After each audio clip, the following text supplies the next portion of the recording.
لا یزال احدکم فی صلاۃ، ہمیشہ تم میں سے کوئی نماز میں ہوتا ہے، ما دام ینتظرها، جب تک کہ وہ اس کے انتظار میں ہوتا ہے، یعنی تم میں سے ہر شخص وہ نماز میں ہی کنسیڈر کیا جائے گا، نماز میں ہی شمار کیا جائے گا جب تک کہ اس کا انتظار کر رہا ہے۔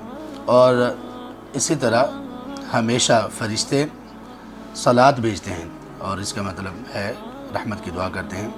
علی احدکم، تم میں سے کسی بھی شخص پر، کون سا؟ ما دام فی المسجد، جو کہ مسجد میں ہے، یعنی گویا یہ والی فضیلت مسجد میں ہے۔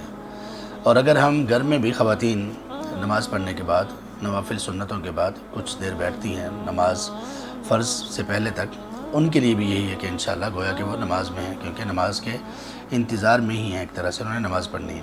لیکن یہاں پہ اصل جو فضیلت ہے وہ مسجد سے جڑی ہوئی ہے، اصل جو فضیلت ہے وہ مسجد سے جڑی ہوئی ہے۔ جب تک آپ وہاں پر رہیں گے، خاص طور پہ نماز سے پہلے، تو یہ آپ کو فضیلت حاصل ہوگی۔ اگر آپ نے نماز پڑھ لی اور نماز پڑھنے کے بعد اب اگلی نماز کے انتظار میں بیٹھ گئے ہیں، تو بھی آپ کے لیے یہی معاملہ ہوگا، آپ کے لیے فرشتے دعائیں کرتے رہیں گے۔ اور دعائیں فرشتے کون سی کریں گے؟ اللہم اغفر لہ، اے اللہ اس شخص کو معاف کر دیجیے۔ کون سا شخص ہے یہ؟ جو نماز کے انتظار میں بیٹھا ہوا ہے۔ اللہم ارحمہ، اے اللہ اس پر رحم کیجئے، اپنی رحمت نازل کیجئے اس پر۔